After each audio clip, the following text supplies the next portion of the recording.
boa tarde a todos, todas, todes os presentes na sala.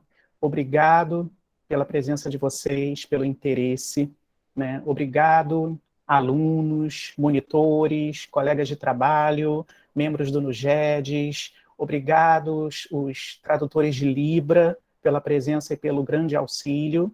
Meu nome é professor Roberto Gonçalves Ramalho, né? Eu, atualmente, além de dar aula no IFRJ Paracambi, eu atuo como coordenador do Núcleo de Gênero e Diversidade Sexual.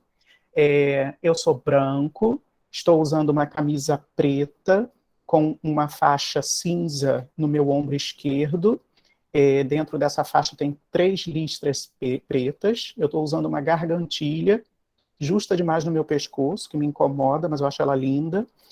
O pingente dela é um coraçãozinho, que é tudo que eu quero transmitir para vocês. Coração, amor, é um coraçãozinho de cristal. Tá? Eu tenho cabelos na altura da linha do queixo, e eles são tingidos de louro por sequências e sequências de luzes, mas as raízes já estão aparecendo. Atrás de mim eu tenho um quadro vertical, em preto e branco, com uma paisagem de uma praia do Rio de Janeiro. Tem até um recadinho, que meu marido e eu trocamos um com o outro, usando caneta Giz, nesse quadro.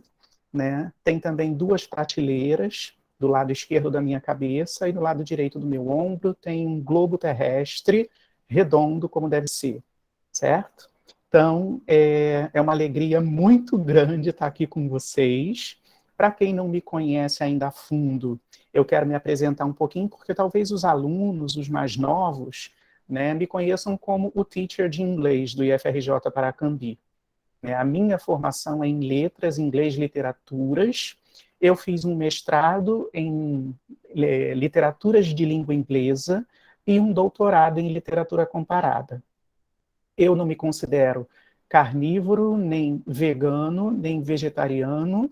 Eu me alimento de livros. Eu sou um leitor. Tá? Então, assim, a apresentação de hoje, o debate que eu espero que a gente que a gente fomente aqui hoje, ele partiu de uma leitura descompromissada, porque eu leio de tudo, tá? Eu leio tanto quanto eu respiro, e ano passado, me caiu nas mãos o livro O Bom Crioulo, de Adolfo Caminha. A minha apresentação se chama O que veio primeiro, o nome ou a representatividade? O transgênero na literatura brasileira do século XIX. Tá? E assim, esse livro debate, ele foi inspirado em um artigo que ainda está no Prelo. Para quem não sabe, significa que ele ainda vai ser publicado, ele está em processo de publicação.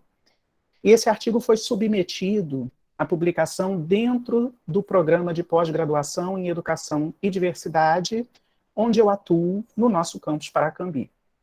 A ideia para pesquisa e análise surgiu de um pensamento que sempre me inquietou, especialmente entre os críticos conservadores, para usar um termo suave. E eu não estou falando de críticos literários, não.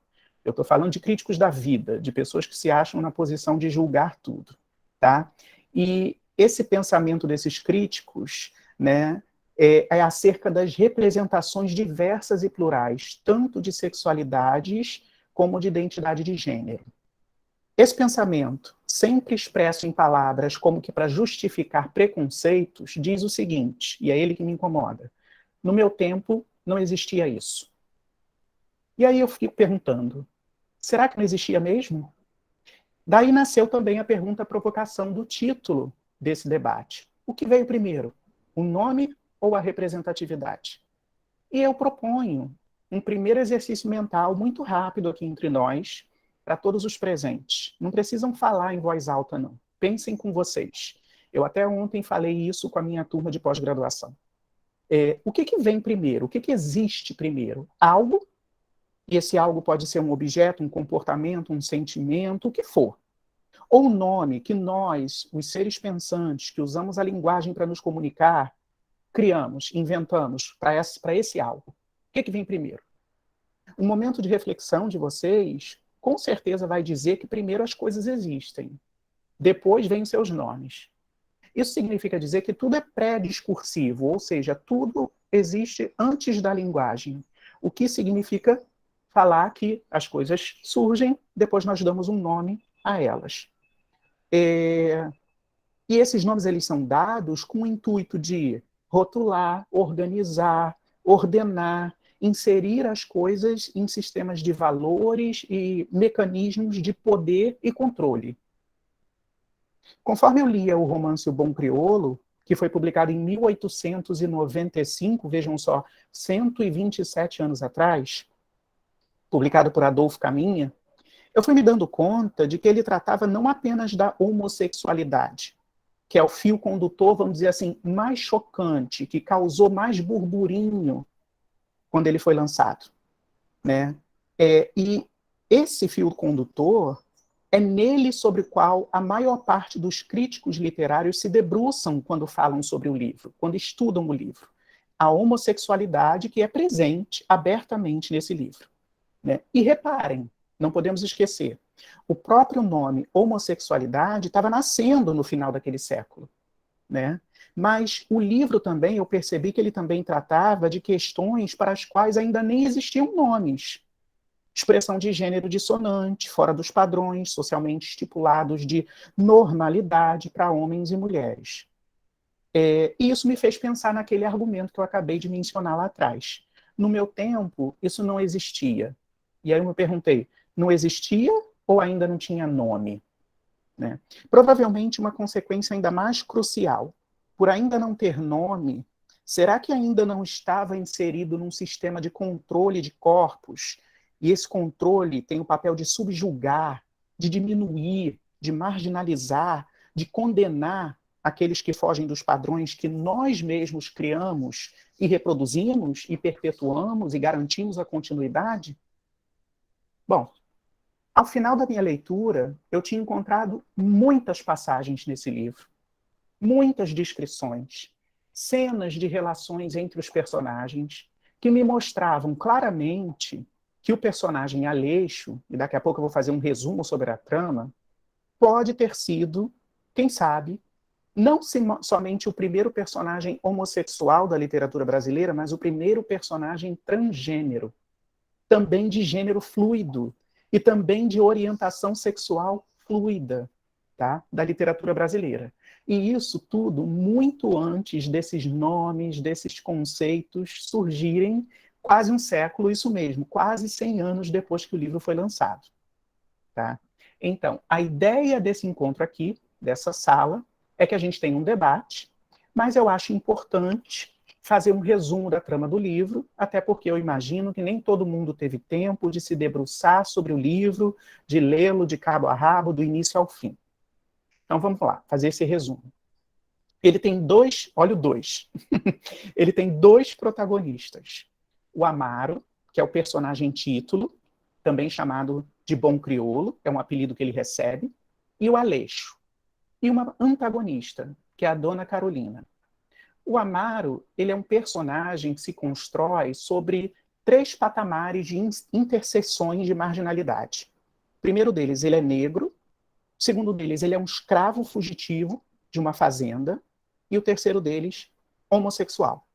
Tá? À época, e no romance, ele era apenas referido pelos termos, com o uso dos termos pederasta e uranista. Porque, lembra, como eu falei para vocês, o termo homossexual ainda estava começando naquela época, ainda estava nascendo. Uranista, para quem não sabe, é um estrangeirismo, é uma palavra que a gente pega de outra língua e traz para a nossa, tá? Que é derivado do termo urning, tá? Foi inventado pelo alemão, e aí me perdoem quem sabe alemão, Karl Heinrich Ulrich, para designar o amor entre os homens. E esse termo já circulava na Europa na segunda metade do século XIX, a partir de 1850, né, entre pesquisadores, psiquiatras e sexólogos. Tá? Então, no romance, a gente não tem as palavras gay, não tem homossexual. Tá? Tem pederasta e tem urning, chega a aparecer. Então, voltando. O Amaro é um homem negro que, em busca da sua liberdade, de um trabalho remunerado e de uma vida digna, ele vai fugir da fazenda onde ele era escravizado, E quando ele chega à corte no Rio de Janeiro, ele consegue um trabalho como marinheiro. Tá? Ele vai passar um ano como aprendiz, sem permissão para embarcar numa viagem, como se fosse uma fase de estágio, né? E embarcar em viagens é o seu objetivo, é o que ele quer. Enquanto isso, pelo seu caráter, pelo seu servilismo, porque, trocando em miúdos, ele é pau para toda obra, ele faz de tudo, né? E por ser um cara legal, boa praça, com os colegas de trabalho, ele acaba recebendo dos militares o apelido que dá título ao livro, Bom Crioulo. Tá? Ainda que de vez em quando ele vire um ou dois copos, 3, 4, 5, 6, né? Enquanto está alterado, enquanto está bêbado, né? Ele demonstra uma face da sua personalidade que é diferente. Impaciência, até agressividade. Então, ao mesmo tempo que as pessoas gostam muito do Amaro, elas têm essa coisa, cuidado com ele, porque ele também é capaz, né, de se pisar no calo dele, ele vai responder à altura. Né? Por cerca de 10 anos, o Amaro, barra Bom Crioulo, vai viajar o mundo. Ele vai se arriscar em perigos, ele muda de embarcação, vai fazer fama, ele vai se tornar um marinheiro de segunda classe. Até que ele faz uma viagem para o sul do Brasil, quando já contava com cerca de 30 anos, a idade dele. Né? E aí, nessa viagem, ele conhece o grumete Aleixo. Para quem não sabe, grumete é um marinheiro menos graduado, que está começando. Né? E, gente, Aleixo, lembra que o Amaro tem em torno de 30 anos. O Aleixo é um meninote, né? É um garoto catarinense de 15 aninhos.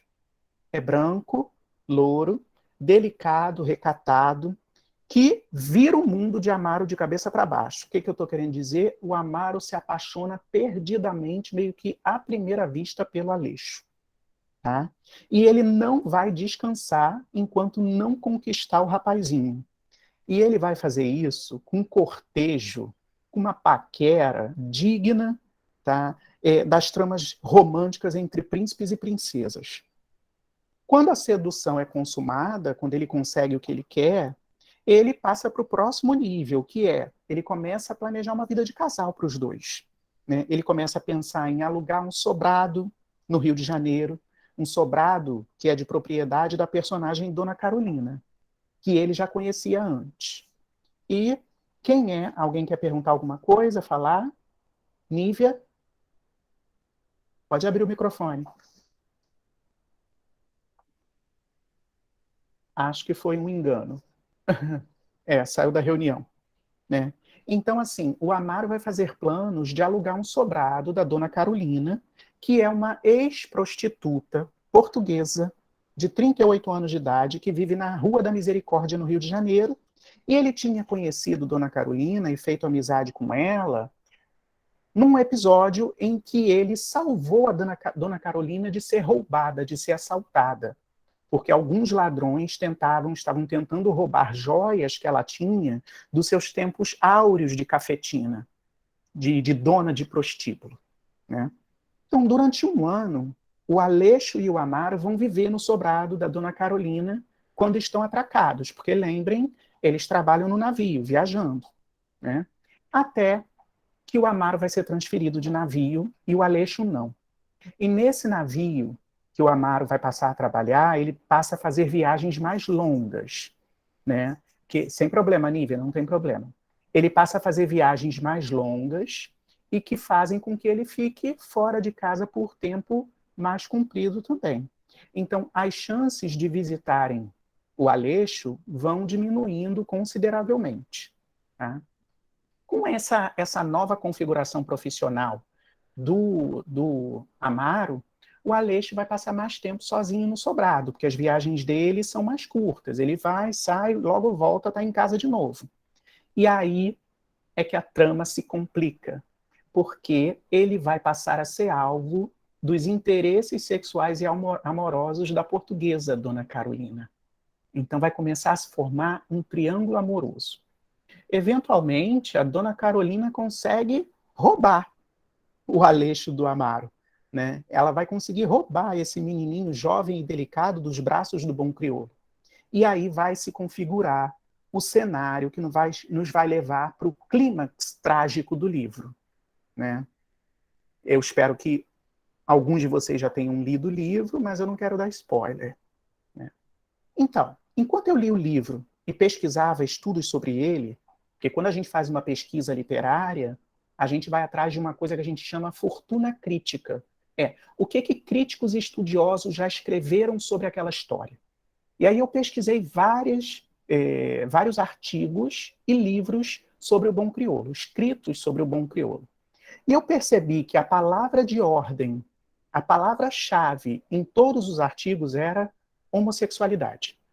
Tá? Eu não encontrei nenhuma menção à expressão de gênero tão peculiar de Aleixo, que eu espero demonstrar para vocês daqui a pouco, né? Que inclusive vai conduzir as formas do Aleixo de se relacionar com outros personagens, conseguir muitos dos objetivos dele, muitas das coisas que ele deseja conseguir. Tá? Ele muitas vezes é descrito como um rapazinho feminino, tá? Que é diferente de afeminado, com fenótipo, ou seja, o tipo físico dele tem traços delicados, frágeis, suavizados. O comportamento dele também é peculiar. Ele é muito aciado, ele é muito cuidadoso com a forma de se vestir, com a roupa que ele veste, com os cabelos, né? Tudo muito diferente dos desleixos e a maneira de se portar dos outros marinheiros com quem ele trabalha, por exemplo, que se mostram mais grosseiros, másculos, de acordo com o que a sociedade espera do homem, né? Ressalto que essa percepção que eu estou descrevendo para vocês do Aleixo, ela vem tanto do narrador, como do Amaro e da Dona Carolina também. E essa dinâmica, essa percepção vai ser muito importante na dinâmica de conquista dos dois, tanto do Amaro como da Dona Carolina. O que mais me chamou a atenção é que, a partir da forma como é interpretado pelos outros personagens, essa forma feminilizada do Aleixo para os padrões sociais, claro, vai moldando os relacionamentos dele tanto dentro como fora do navio. Tá? Ele consegue, por exemplo, a proteção de Amaro contra os castigos que eram muito comuns aos marinheiros. Revolta da Chibata, alguém lembra de alguma coisa? Né? Ele consegue proteção contra as fofocas, contra as brincadeiras de mau gosto. Tá? Ele garante que o Amaro se torne o seu provedor, tá? O provedor do seu sustento, da sua casa. Ele obtém favores e cuidados dos outros marinheiros que se colocam aos pés dele também. Tá? E mesmo recebendo um tratamento atencioso da Dona Carolina, que vai passar a cuidar das roupas dele, por exemplo, chega a lhe oferecer sustento. Tipo, Dona Carolina chega para ele e diz assim, olha, eu te dou tudo. Numa das viagens do Amaro, quando ele está sozinho no sobrado, ela diz, eu te dou tudo. Em outras palavras, ela fala para ele, casa, comida e roupa lavada, fica comigo. Né? Importante ressaltar que a própria Dona Carolina vai ficar encantada com o jeito delicado e feminino, entre aspas, do Aleixo. Isso vai ser um atrativo muito forte para ela. Tá? Bom, já falei bastante, está mais do que na hora da gente deixar de lado essa verborragia, essa falação toda e passar para o texto, deixar o texto falar por si. Então eu selecionei, para a gente começar, para esquentar e para provocar vocês, eu selecionei alguns trechos que eu considero muito importantes. Já ficou com vontade de ler o livro, né? Eu vi um comentário ali. Trechos que eu considero muito importantes para demonstrar os argumentos que eu usei no meu artigo, certo? Vou compartilhar com vocês agora a apresentaçãozinha. Eu fiz isso de propósito para a gente ter espaço aqui para a Paola, para o Ramon aparecerem. E vou compartilhar agora a minha apresentação. Vamos lá.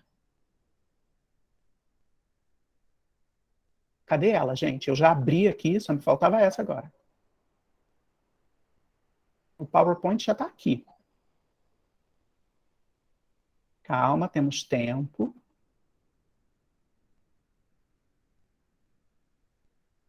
O PowerPoint está aberto, mas não está aparecendo ali para eu compartilhar. Vou abrir o PowerPoint de novo, ver se aparece.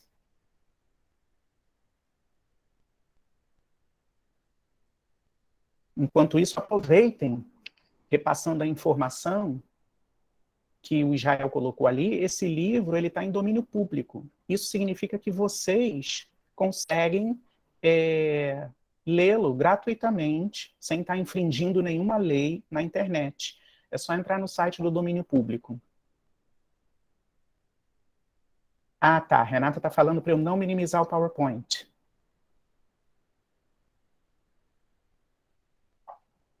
Vamos ver se vai agora. Continua sem aparecer, Renata.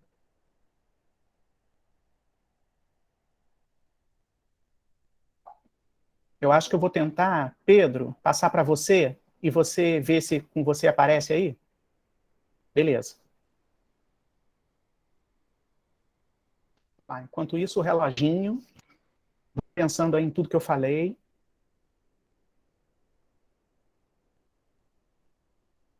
Acontece, gente. Quem sabe faz ao vivo e erra ao vivo também.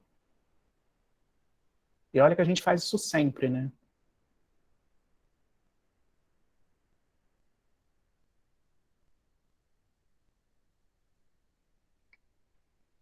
O WhatsApp está entrando aqui.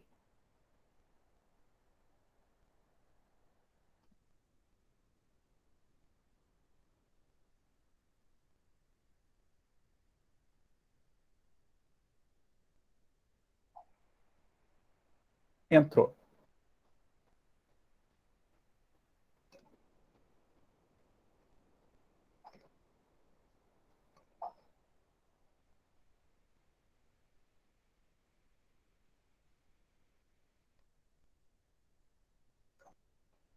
Pedro, mandei para você, tá indo. Foi.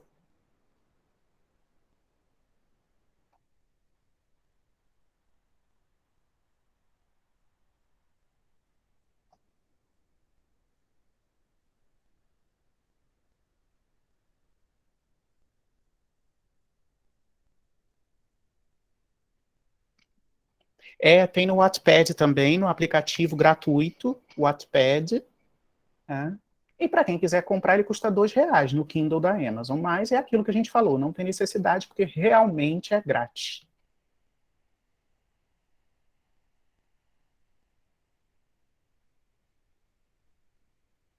Pedro está em silêncio, está abrindo o arquivo? Suspense. Ah, chegou!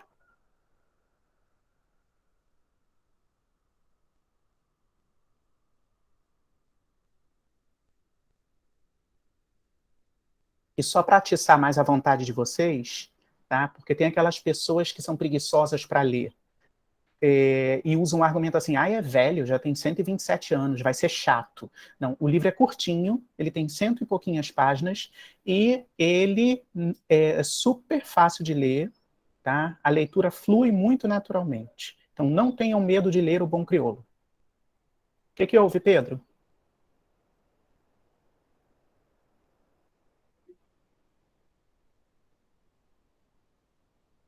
Não está abrindo? Só um minuto. Tá abrindo sim, mas acho que o compartilhamento foi interrompido. Ah, tá.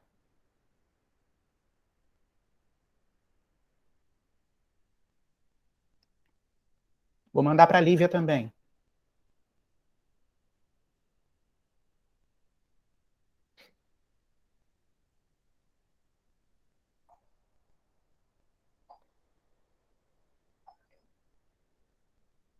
Oi, amiga. Tá aí para você também. Ah, foi agora. Alguém tá. O Pedro está apresentando, Lívia. Pedro, só clica ali naquele que parece um copinho ali embaixo, do lado da barra de zoom, para ampliar, por favor. Ah, já? Ah, tá. Então, enquanto isso, eu vou apresentando, né? Eu coloquei ali o nosso título do evento de hoje, Representações e Representatividade, a questão LGBTQIA+, em debate. O título da minha palestra, o que vem primeiro, o nome ou a representatividade, o transgênero na literatura brasileira do século XIX. Então, Pedro, quando conseguir, pode mudar de página.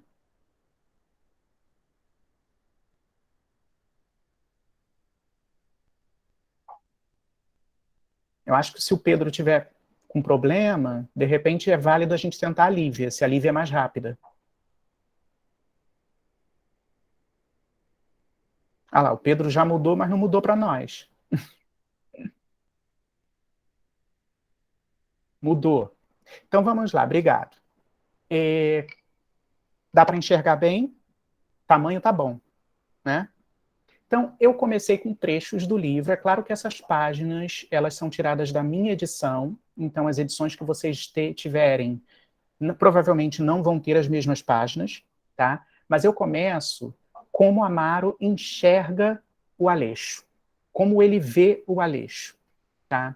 Todos os itálicos que aparecerem aqui, fui eu que destaquei, tirando um deles, que é uma palavra em francês, que normalmente, quando as palavras são estrangeiras, os autores colocam em itálico. Tá? Então vamos lá. Primeiro trecho. É assim que o Amaro lê o Aleixo. Pequeno, com seus olhinhos azuis, com seu cabelo alourado, com suas formas rechonchudas, com seu todo provocador. Né? Então, comecem a reparar nas delicadezas, né? Nas delicadezas dos diminutivos, por exemplo. Né? A gente não está acostumado a atribuir delicadezas e diminutivos a homem. Homem tem que ser tudo não é isso? Mais uma forma como o Amaro enxergava o Aleixo. Parecia uma menina com aquele traje. Então você vê que eu não estou forçando a barra. A própria leitura do personagem, né, compara o Aleixo a uma menina. Né? Sobre o Amaro, ele achava uma graça infinita aquele pedacinho de homem vestido de marinheiro, alvo e louro, sempre muito bem penteado, cabelo sedoso, os burzeguins, que é um tipo de calçado, lustrosos, todo ele cheirando a essência, como uma rapariga que vai se fazendo mulher. Então você vê que, aos olhos de Amaro, existe muita feminilidade no portar, no corpo, né, na própria expressão de gênero do Aleixo. Né? Ele é comparado duas vezes, só nessa passagem aqui, a uma menina, a uma mulher que está em transformação. Lembra? E também é importante destacar aqui que até hoje a gente mantém esse papel de gênero do cuidado com a aparência, né? Com o asseio, né? Com a vaidade, atributos que são femininos. Pode passar, Pedro.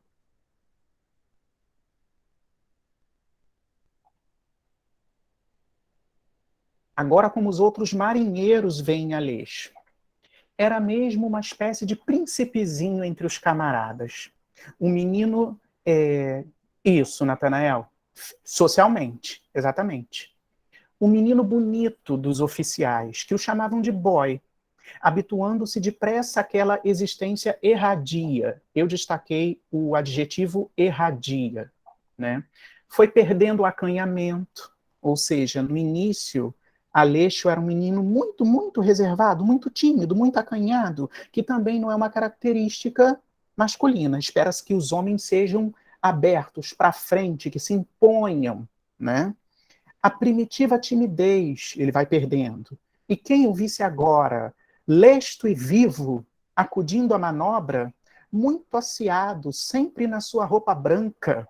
Quer dizer, que outros marinheiros tinham cuidado de estar sempre limpinho, estar sempre asseado e cheiroso e com o cabelo ali na régua? O boné de um lado, a camisa um pouquinho decotada na frente, deixando ver a cova do pescoço, ficava lhe querendo bem, estimava-o deveras. Eu sublinhei essa passagem porque lembra que eu falei? A partir da expressão de gênero do Aleixo, a partir do fenótipo dele, do próprio corpo, da sua maneira de se portar, tá? Ele vai conquistando as pessoas e obtendo favores, proteção, cuidados, que é normalmente uma dinâmica que a gente espera de um homem que o homem tenha, assuma com relação a uma mulher. De proteger, de fazer tudo por ela, de acolher, né? De colocar aqui, né, debaixo do seu braço, enfim. Então são sinais. Pode passar, Pedro. O narrador agora, como o narrador nos mostra o Aleixo. Aleixo estava de frente do espelho acabando a toalete. Tá? Ou seja, os cuidados com o asseio, com a aparência. Por si só, isso já é uma característica socialmente atribuída às mulheres. O homem não fica fazendo toalete, não é isso? O cabelo cheio de óleo, escorrido e liso, tinha um brilho fugaz de seda preta. Abria-o de um lado, puxando uma pasta sobre uma calota esquerda é desse lado, Roberto, até quase a sobrancelha. Era uma de suas grandes preocupações. Ou seja, Aleixo gostava daquilo. Ele tinha esse cuidado porque ele queria. O cabelo bem penteado, úmido sempre. Que trabalho para lhe dar jeito. Pensa comigo. Né? A sociedade espera que um homem se preocupe em ter trabalho para cuidar da aparência. Né? Aquela máxima de tipo, vou sair com a minha namorada, eu fico pronto em 3 minutos, ela demora 2 horas. Aleixo demorava 2 horas. Né? Desmanchava um sem número de vezes, tornava a acertá-lo, ou seja, ele estava ajeitando o cabelo, mas não tá bom, vou começar tudo de novo. Né? E afinal, depois de repetidas tentativas, punha o boné devagar, jeitosamente, não pode estragar. Né? Vão percebendo, vão prestando atenção nos atributos que a gente até hoje, tá? Atributo que atribui ficou ótimo. Os atributos que a gente espera de mulheres, não de homens. Próximo, Pedro. Para fins de comparação, vamos só ver como o narrador nos descreve o Amaro. Tá? Não havia osso naquele corpo de gigante. O peito largo e rijo, os braços, o ventre, os quadris, as pernas, formavam um conjunto respeitável de músculos, dando uma ideia de força física sobre-humana, dominando a maruja, que sorria boquiaberta diante do negro.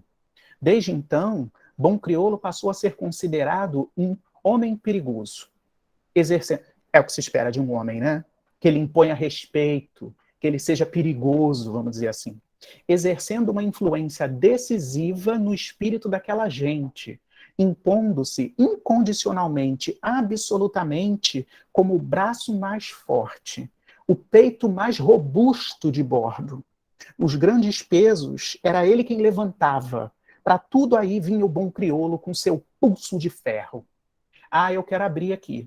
Eu quero abrir aqui para vocês me falarem, compartilharem comigo o que grita para a gente essa coisa do papel da masculinidade a quem a sociedade só reserva para homem, mulher não pode. Abre aí, por favor, compartilha comigo. Pode ser no chat, pode ser no microfone. Vamos lá, gente, é nesse trecho aí mesmo. Oi, eu peguei então aqui o gancho da sua fala. É o seguinte, o Bom Crioulo é uma obra que eu também já tive a oportunidade de ler há algum tempo, né? Um dos primeiros, eu gosto muito, né? Acho que é uma obra muito característica do chamado homoerotismo no Brasil.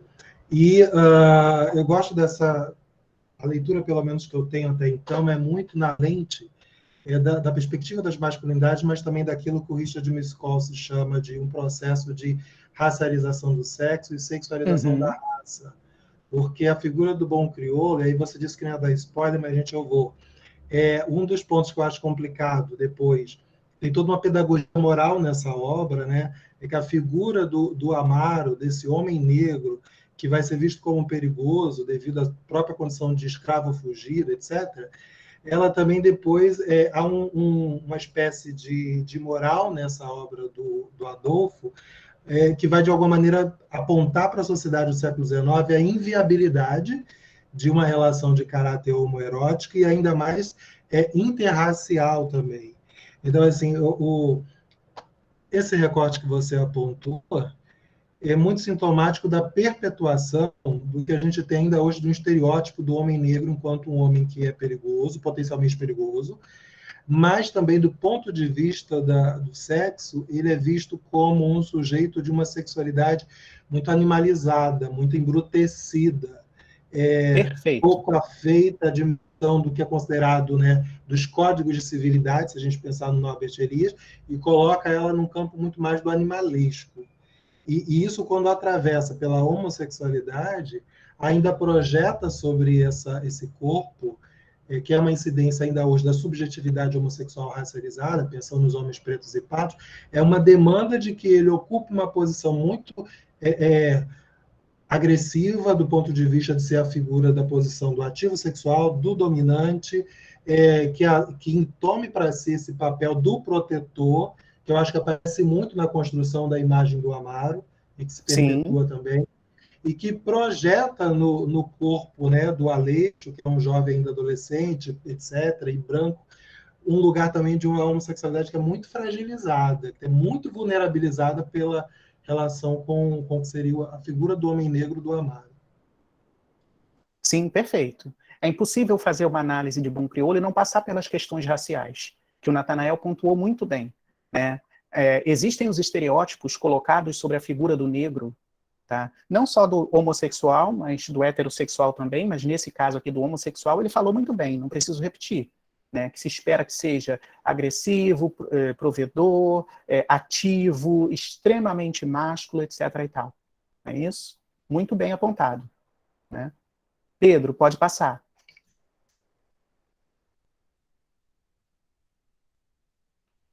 Agora eu trouxe para nós uma dinâmica entre os dois protagonistas, tá? Num momento em que eles estão fazendo a dança da conquista. Tá? O Amaro vai chamar o Aleixo para si, né? Tipo, vem aqui, Aleixo, e com uma voz cheia de brandura, quis saber como se chamava. Eu me chamo Aleixo, disse o grumete, abaixando o olhar. Muito calouro. Reparem na linguagem não verbal também, tá? Nessa dinâmica. Coitadinho, chama-se Aleixo, tornou o bom crioulo. E imediatamente, sem tirar a vista de cima do pequeno, com a mesma voz branda e carinhosa. Pois olhe, eu me chamo bom crioulo, não se esqueça. Quando alguém o provocar, lhe fizer qualquer coisa, estou aqui, eu, para o defender, ouviu? Sim, senhor, fez o marinheirinho, levantando o olhar com uma expressão de agradecimento. Não tenha vergonha, não. Bom crioulo, gageiro da proa, é só chamar. Sim, senhor. Olhe mais, tornou o negro segurando a mão do pequeno. Muito sossegadinho no seu lugar para não sofrer castigo, sim?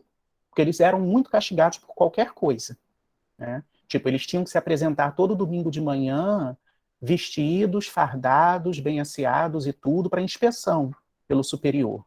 Tá? E caso alguma coisa não tivesse de acordo com o que era esperado, eles recebiam chibatadas, né?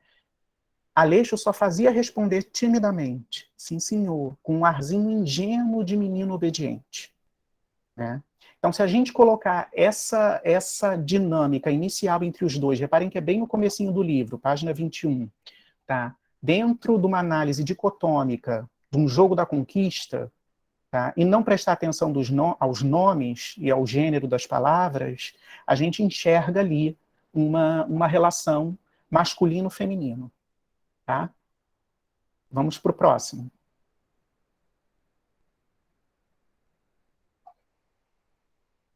Em contrapartida, agora eu quero... Opa, acho que pulou uma passagem do jogo de conquista entre Aleixo e Dona Carolina. É importante ressaltar que, mais uma vez, quem toma as rédeas da conquista, tá, mesmo entre o novo casal, sim, Pedro, o diminutivo também, sempre presente. Né? Quem toma as rédeas da conquista entre Dona Carolina e Aleixo é Dona Carolina. E Dona Carolina faz isso conscientemente, tá? E isso, ela deriva prazer disso, tá? O pequeno desviava o olhar dos olhos dela, cheio de pudor, um sorriso fixo, na boca sombreada por um buço em perspectiva, muito encolhido na cadeira, sem dizer palavra. E é a Dona Carolina que precisa arrematar a investida. Tu não podes comigo, disse, trançando a perna sobre o joelho de Aleixo. Ou seja, ela literalmente ataca. Ela prende o menino com as pernas, dizendo, você não me escapa. Entendeu? E ele ali tímido, desviando o olhar, né? Era esperado no jogo da conquista, né, para a feminilidade, para as meninas recatadas de boa família, que elas não fossem abertas, que elas não fossem descaradas no jogo da conquista. Era esperado das mulheres que elas fossem recatadas, tímidas. Então, esse jogo esse jogo gestual de olhar para o lado, de baixar a cabeça, eram códigos gestuais, tá, esperados das mulheres na hora da conquista. O homem avança, a mulher encena o recato. E a gente vê isso no Aleixo. Pode passar, Pedro, por favor. O momento em que o Aleixo se entrega para o Amaro. Antes disso, eu preciso situar vocês, principalmente quem ainda não leu. Tá? O que acontece? O Aleixo faz, né, comete um errinho e ele vai ser castigado. Mas o Amaro não deixa. O Amaro se coloca no lugar e leva chibatadas para ele, por ele. Tá? Além de toda a proteção que ele já tinha prometido. Então vamos lá. Quando o Amaro está fazendo a sua investida sexual pela primeira vez no Aleixo, tá? É isso que acontece na cabeça do Aleixo. Viu passarem, como em sonho, as 1001 promessas de bom crioulo. O quartinho da Rua da Misericórdia, no Rio de Janeiro, os teatros, os passeios, tudo isso Amaro prometia para ele. Vou te levar para os teatros, vou te levar para passear, conhecer o Rio de Janeiro, que o Amaro já conhecia, Aleixo não. Tá? Lembrou-se do castigo que o negro sofrera por sua causa, mas não disse nada. Uma sensação de ventura infinita espalhava-se-lhe em todo o corpo. Começava a sentir no próprio sangue impulsos nunca experimentados. Olha a sutileza aqui para falar da atração, tá? Uma como vontade ingênita de ceder aos caprichos do negro, de abandonar-se-lhe para o que ele quisesse, uma vaga distensão dos nervos, um prurido de passividade. Ande logo, murmurou apressadamente, voltando-se. E consumou-se o delito contra a natureza, ou seja, eles fizeram sexo pela primeira vez. Tá? Por que eu destaquei essa parte aqui? Começava a sentir no sangue os impulsos que ele nunca tinha sentido antes, uma vontade de ceder, uma vontade inata que veio dele, de ceder aos caprichos. Porque algumas pessoas que leram o livro podem argumentar o seguinte, agora tem que dar spoiler, no final o Aleixo vai ficar com Dona Carolina, tá? E isso vai gerar a grande tragédia final do livro. Tá? E ele vai ele vai desenvolver uma ojeriza contra o Amaro. Tá? Então, algumas pessoas podem ler isso como o Aleixo nunca foi homossexual. A minha leitura é de uma sexualidade fluida. Tá? E esse trecho aqui me mostrou que o Aleixo teve, sim, sentiu, sim, ainda que... isso não é só na primeira vez. No início era assim. Nas primeiras relações sexuais deles era assim. Tá? Ele sentia, sim, o tesão que o direcionava para o Amaro. Tá? Ele derivava prazer dos relacionamentos entre eles dois. Depois ele passa a sentir isso com Dona Carolina. Tá? Próximo, por favor, Pedro. Acho que é o último agora. Agora vamos ver como é que o Aleixo se entrega para Dona Carolina no final do livro. Né? Muito admirado para essa mulher-homem que o queria deflorá-la ali, torpemente, como um animal. Né? Então você vê aqui, essa passagem de 2 linhas, tá? Ela é muito significativa. Porque veja bem o que causa admiração no Aleixo com relação a Dona Carolina. A postura de mulher-homem dela, a postura afirmativa dela, a postura decidida, a postura ativa, que controla, que enrosca a perna na perna dele, que prende ele, que fala, eu vou te sustentar, eu vou te dar casa, comida e roupa lavada. E olha o uso do verbo deflorar, que o queria deflorar ali. Né? Esse uso também é muito significativo. Né? A gente é acostumado a pensar, não hoje em dia mais, né, mas essa palavra, esse verbo já foi muito usado, a mulher é deflorada, não o homem. O homem deflora. Né? E assim, torpemente, como um animal. Né? Quis ela mesma despir o rapaz, tirar-lhe a camisa de meia, tirar-lhe as calças, pô-lo nu a seus olhos. Bom crioulo já lhe havia dito que Aleixo tinha formas de mulher. Eles conversavam antes. Dona Carolina sabia do relacionamento entre eles. Tá? Ela não entrou na história na ignorância, não. Ela sabia o que acontecia. Então ela conscientemente roubou o Aleixo do bom crioulo, do Amaro. tá? E a gente repara com esse final aqui, Bom Crioulo já lhe havia dito que Aleixo tinha formas de mulher, que Dona Carolina tem sede por essas formas de mulher do Aleixo, e ela quer desvendar essas formas. Ela quer arrancar as roupas dele, ela quer expor essas formas de mulher que o Aleixo tinha. Sim, com certeza, Natanael. Os dois também eu já li, e eu penso em talvez escrever um artigo mais para frente sobre o Ateneu. Tá? Dona Carolina servou o seu hermafroditismo agudo com beijos e abraços e sucções violentas. Tá? Essa frase aqui a gente tem que parar um pouquinho, tomar um cuidado com ela. Tá? Dona Carolina, isso aqui, eu fiquei analisando essa frase durante muito tempo, tá? E eu entendi que isso aqui não tem a ver com o Amaro, tá? Mas com a própria Dona Carolina. Essa postura também masculinizada dela na conquista. E essa forma dela de conseguir os seus intentos sexuais. Ela agia ativamente. Ela tomava a iniciativa. Ela deflorou o menino. Tá? Então, esse hermafroditismo agudo aqui, eu vejo como relacionado à Dona Carolina. Mas não significa que ela era intersexo. Nada disso. Tá? Significa apenas que ela tinha esse comportamento que naquela época ainda não tinha nome. Que a gente também pode interpretar, até certo ponto, como um comportamento transgênero. Mesmo que o desejo dela estivesse direcionado para um homem, que era o Aleixo. Certo? Mas aquele comportamento dela não era esperado de um comportamento de mulher. Eu acho que esse foi o último, não foi, Pedro? Sim. Então pode encerrar o compartilhamento. Eu não sei se encerra ou deixa aqui para se alguém quiser comentar alguma coisa e pedir para repetir. Acho que a gente pode deixar aqui. Né? Isso, podemos deixar. Eu tenho mais coisa para falar, mas eu queria nesse momento abrir para se alguém quiser compartilhar alguma passagem, alguma impressão que ficou sobre o livro, quem teve a chance de ler, assim como fez o Natanael. Tá? Vamos lá. Temos meia hora para discutir, para falar mais.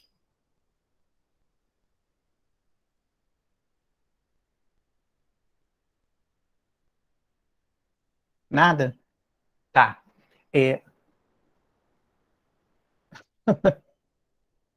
De certa forma. Né? E assim, como eu falei antes, toda a fortuna crítica que eu li sobre este livro, tá? Ela perpassa as questões raciais, como muito bem pontuou o Natanael, tá? Não só as questões de sexualidade, mas de raça e de classe. Tá? O fato do Amaro, né, estar de pé sobre aquela tríade de negro, né, escravo, fugido e homossexual. Tá?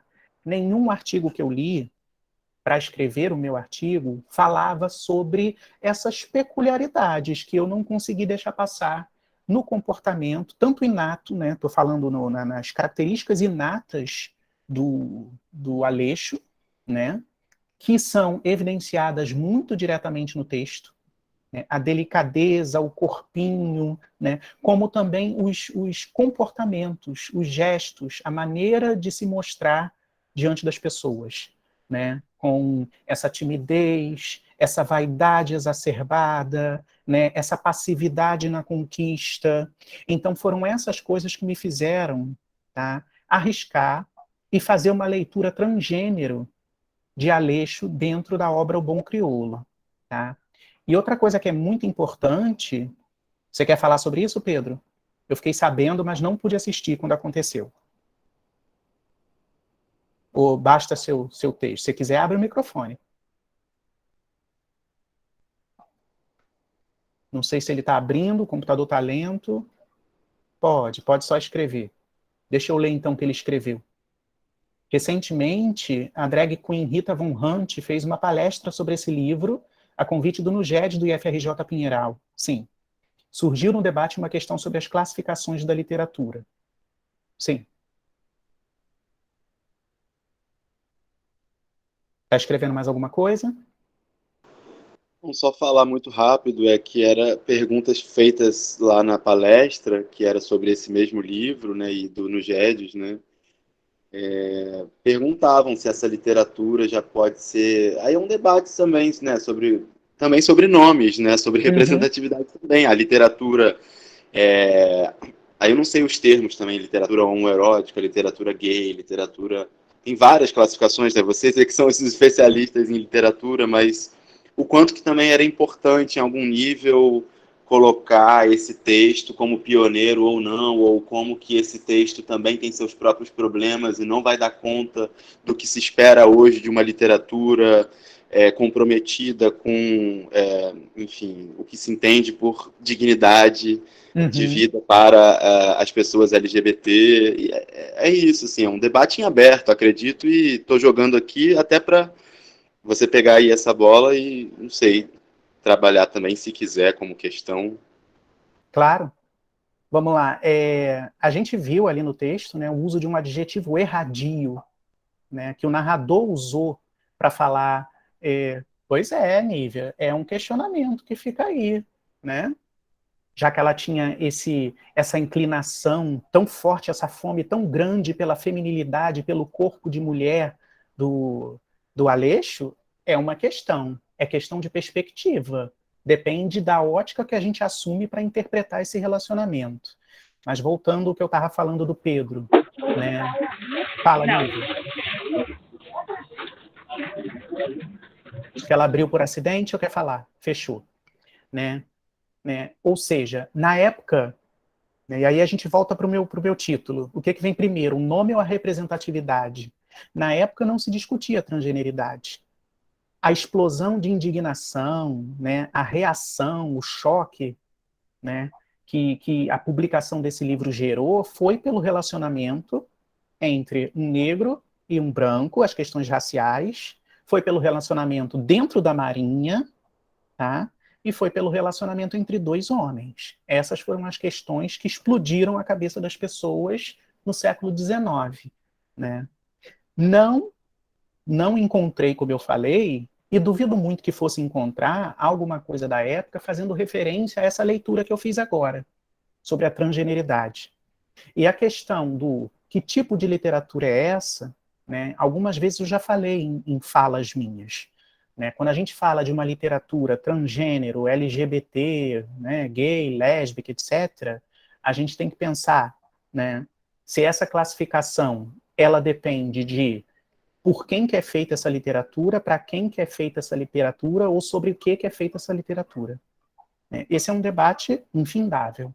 Né? O que eu posso dizer é que, naquela época, né, essa era uma literatura pederasta, não é isso?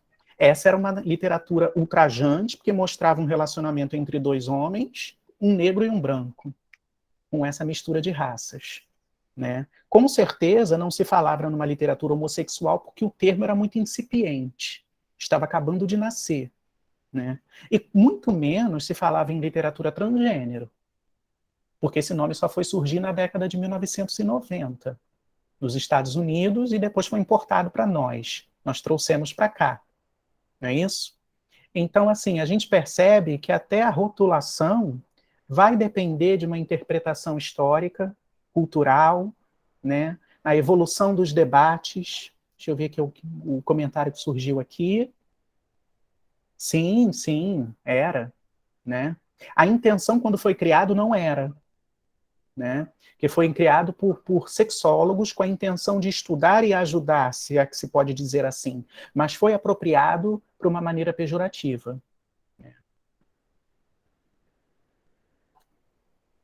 Desdobra... peraí. O Misco, eu não sei pronunciar esse nome, Natanael. Desdobra como bom crioulo, exemplifica a ideia de... Fala. Estou falando do Richard Miscolci, o sociólogo da Federal de São Carlos, que tem um livro dele que é...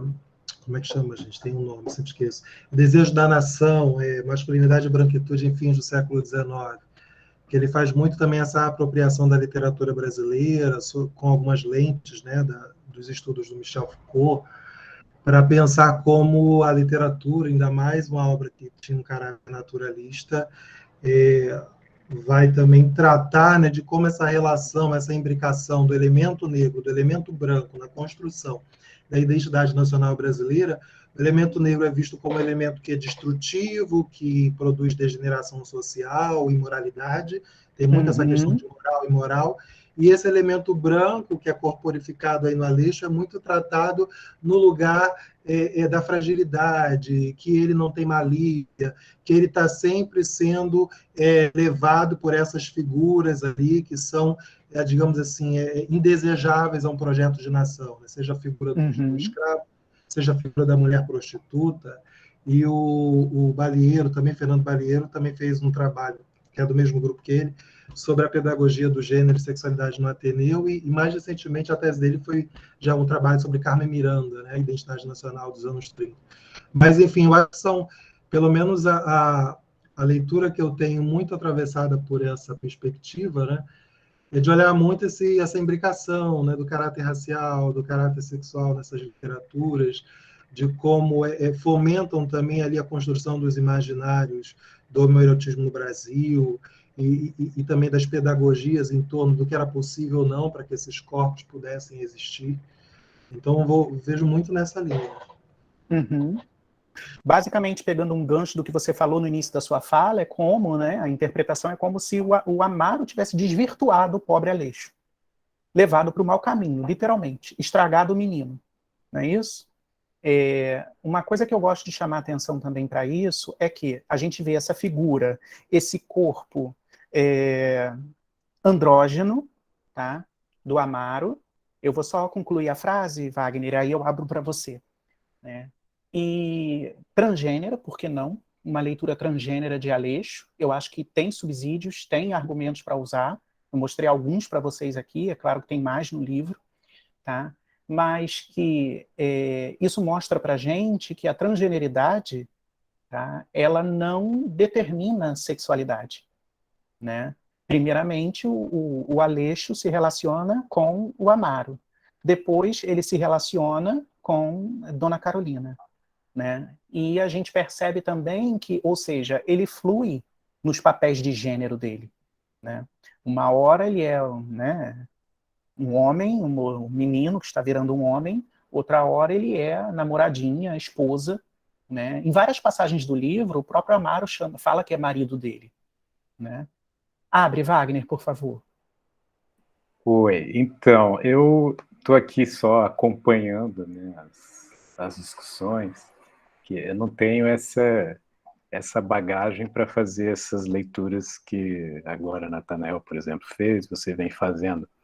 Mas me chamou muito a atenção, agora no último comentário que você fez, Roberto, que é como se, então, o Amaro fosse responsável por um desvirtuamento? Um desvirtuamento do Aleixo, né? O que me chamou a atenção que há duas cenas no romance, uma no início e mais para o final, de espancamento do Aleixo, né? E na primeira cena de espancamento ele aparece como herói, como alguém que resiste por conta de sua natureza bruta, de sua natureza potente. Desculpa, você está falando do Aleixo ou do Amaro? Do Bom Crioulo, que resiste... Amaro. Desculpe, então troquei os nomes.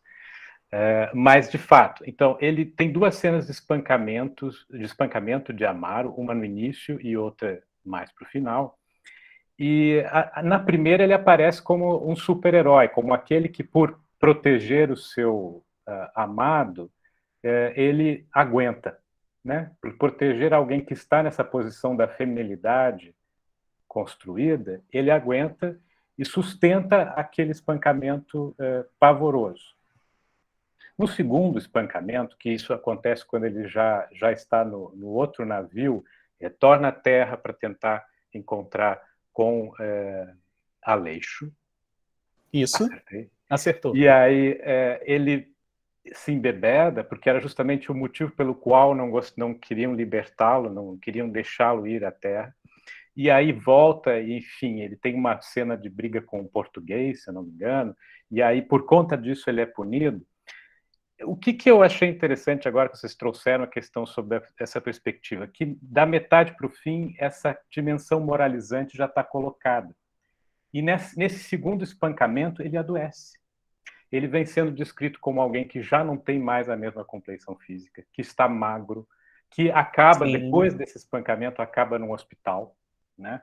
E nesse hospital ele começa a entrar numa doença sem fim, e, enfim, o próprio modo como a tragédia se desenrola no final, ele é precedido, isso eu observei, assim, chamou um pouco a atenção, enfim, pelo atravessamento da psicanálise, enfim, que a tragédia ela é anunciada em 2 passos. Primeiro, o próprio Aleixo tem um sonho com o que pode acontecer. Depois, em um dado momento, a portuguesa, a dona Carolina, ela tem uma fantasia a respeito daquilo. E depois, de fato, enfim, no segundo momento, quando ele já está decidido a ir lá e, enfim, acontece o que acontece, não quero dar spoiler também, é a passagem ao ato, a passagem, enfim, que acaba com desfecho dramático. Então eu vejo também, me parece, assim, sem toda essa armação conceitual que vocês trouxeram, que há de fato uma dimensão moralizante, assim. Quando no primeiro momento, quando é colocado como o sujeito que pode aguentar um espancamento, é como se fosse a própria natureza bruta que está ali aguentando qualquer coisa. E no segundo momento, quando ele já entra numa dimensão moralizante, ele adoece.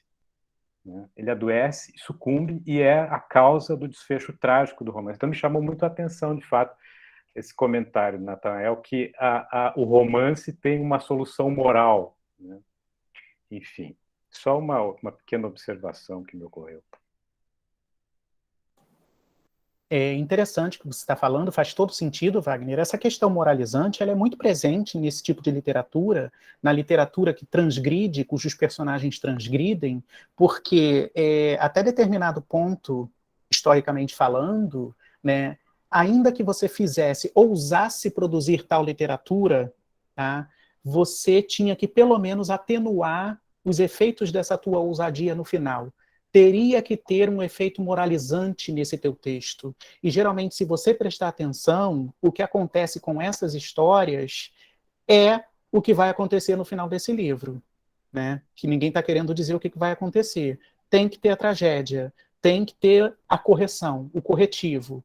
Então, esse efeito moralizante no Amaro, ele começa a acontecer isso, né? Porque se você ousa ir contra a natureza, só tem um final aceitável para você.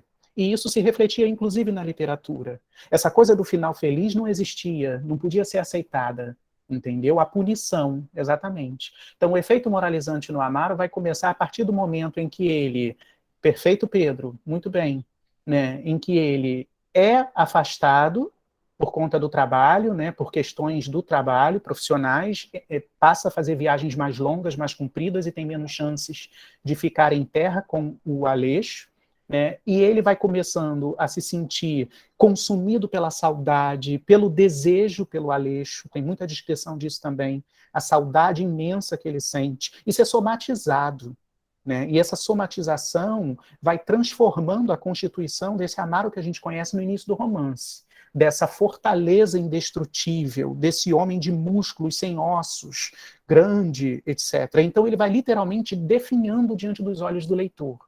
Né? E depois isso vai acontecer quando ele começa a ficar com a pulga atrás da orelha, né? Imaginando que tem coisa acontecendo, Aleixo está estranho, Dona Carolina está estranha, tem coisa acontecendo aí. Então ele vai ser consumido pelo ciúme, né? Até chegar no final, que acontece, né, no livro. Então, assim, esse tipo de moralização, né, ela é presente não só, qualquer literatura transgressiva, né, de temática transgressiva, né, seja uma mulher que ousa trair o marido, né, seja uma mulher que ousa desejar outro homem que não o marido, ou se libertar das amarras do machismo dentro do casamento, né. Tem um livro de Awakening, que eu não me lembro quem escreveu, eu li na faculdade também, estou pesquisando aqui, não me vem o título, não me vem o nome, né, que a única saída para a personagem principal é essa, né, é o que acontece com, não vou dizer, terminem de ler o livro, né?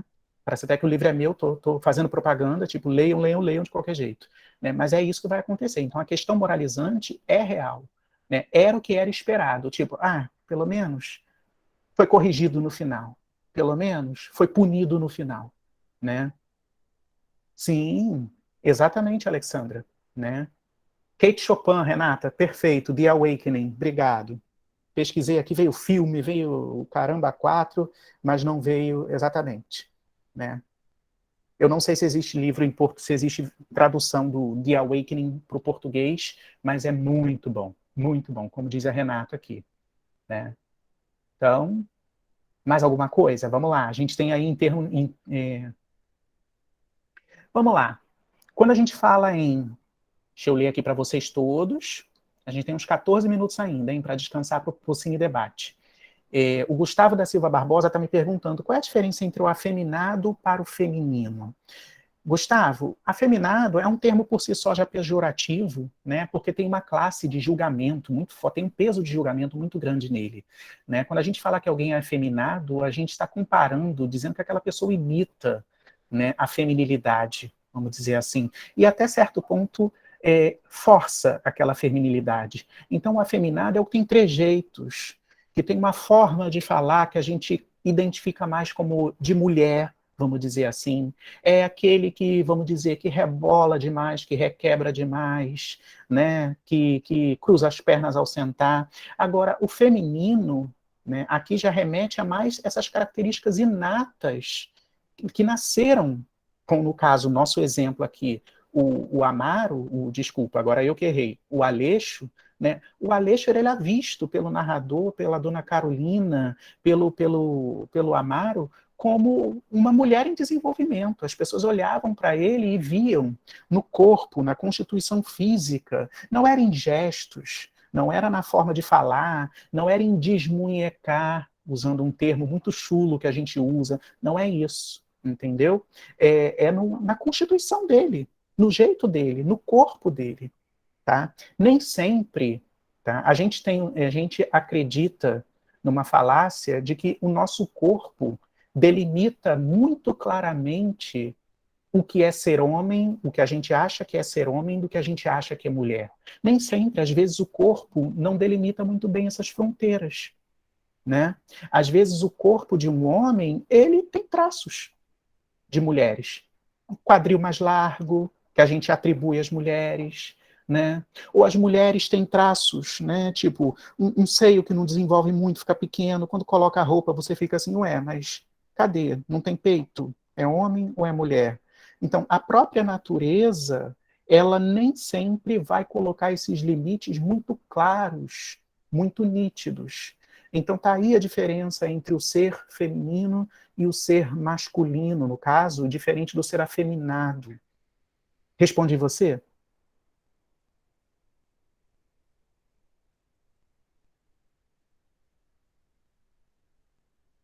Beleza. Vamos lá. A Renata colocou que existe a versão traduzida do livro da Kate Chopin, O Despertar. Tá? E que vai ter que também vai ter que no final acontecer, né, essa correção moralizante da personagem que usa. Não é isso? Essas correções, gente, às vezes vêm no definhamento físico do personagem, vem na morte, com a morte do personagem, com a loucura do personagem, entendeu? Com a perda da razão do personagem.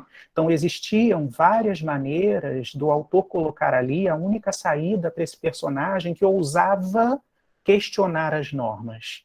Muitos recursos literários, tá? Alguns deles eu mencionei agora.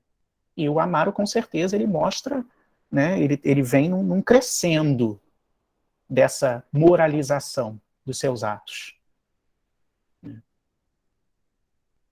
Temos mais 11 minutinhos, pessoal, aproveitem. Essa sua fala me faz lembrar que quando a gente pega alguns títulos da literatura brasileira que tem mulheres como protagonistas, muitas também dessas obras vão trabalhar em cima do fato de que aquelas que não casavam dentro da idade adequada poderiam desenvolver quadros de loucura, doenças do útero, histerismo, né? Que era muito aqueles princípios de uma ciência médica que vai chegando no Brasil também na época e que, de alguma maneira, uma literatura que se queria mais, como é que chama, naturalista, etc., também se apropriava desses signos ali de uma certa noção de ciência para também significar essas pessoas, tanto homens e mulheres, que não necessariamente seguiam um script social ali idealizado naquele momento. E aí eu queria deixar uma provocação, Roberto, diante do que você falou, e até de alguns trechos que você apontou. Eu fiquei pensando o seguinte, tomar também algumas dessas descrições que Adolfo Caminha constrói em torno dos personagens, ou que ele atribui a uma percepção da sociedade da época sobre o que seria o Aleixo e o Amaro. Pensando no caso do Aleixo como essa figura muito etérea, muito frágil, muito tímida, etc. Não incorre também, se tomarmos essa descrição como uma possibilidade desse trânsito do Aleixo, do que seria ali do masculino para o feminino, não seria também não abriria uma possibilidade de cristalizar uma concepção de feminino e de masculino que também atravessa a construção do próprio texto do Caminha, da própria percepção desse masculino e feminino do século XIX também? Sim, explica melhor um pouco de novo a sua pergunta, por favor. Deixa eu colocar em outros termos. O seguinte, o que é que eu consigo visualizar muito, né? A descrição, a percepção do Aleixo nessa figura de um homem possivelmente homossexual, mas que ainda está saindo da adolescência para a fase adulta e ainda muito ingênuo diante do mundo. Então, ele sendo muito colocado num lugar de uma percepção de feminilidade, porque também há uma percepção que perdura ainda hoje de que a homossexualidade seria homens que, de alguma maneira, estariam buscando, né, se colocarem no campo do feminino, ou uma ideia muito, muito recorrente até os anos 70 também, de associar os homens gays com as mulheres héteros, porque o seu objeto de desejo seria a figura do homem, então tem uma subjetividade feminina, ainda que o corpo não necessariamente seja o corpo de uma fêmea da espécie humana, colocando nesse termo. Então, a minha pergunta para ti é, assim, muito mais como provocação diante do que você estava apresentando. Se não pode incorrer no risco de cristalizar uma ideia também da feminilidade projetada no Aleixo. Sim, eu acho que você está pensando em termos de, assim, de uma historicidade do que se esperava do comportamento feminino à época, no século XIX, é isso? Isso, e pensando também nessa projeção para a questão da homossexualidade, né? Porque a leitura binária heteronormativa vai associar a homossexualidade muito para o campo do feminino também. Sim, nesse sentido. Sim. Existe. E até hoje a gente traz essa projeção da homossexualidade, né, na figura do feminino. Né? Tanto é que as pessoas ainda se chocam, né, quando vem assim, um homem, por exemplo, um homossexual, que, vamos dizer, entre aspas, não demonstra. Tipo, nossa, eu colocaria minha mão no fogo por ele. Acho que isso você está falando. Isso é um reflexo. Né? E a gente também não pode deixar passar essa historicidade dessa descrição. Né, porque eu até cheguei a comentar em alguns momentos, né, a coisa do jogo da conquista, né, o que se esperava das mulheres, seja recatada, não demonstre desejo tão abertamente, finja timidez, olhe para baixo, não é isso? Então, tudo isso tem a ver, sim. Então, a gente pode ver isso como um reflexo, uma projeção de uma leitura histórica, né, do papel da homossexualidade naquele momento. Né? Eu acho que é isso que você quis falar. Sim, tranquilo. Obrigado. Sim, perfeito. Muito bem apontado também. Temos mais 5 minutinhos. Mais alguém deseja contribuir? Ou eu já faço os encaminhamentos para a próxima mesa, daqui a pouco, às 4 horas.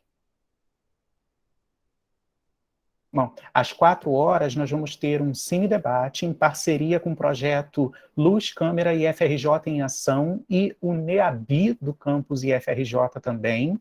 E o nosso debate vai ser conduzido, é um curta, tá? Um documentário, vai ser conduzido pela nossa querida aluna Rani Maria, aluna da 2ª turma da nossa pós-graduação em Educação e Diversidade.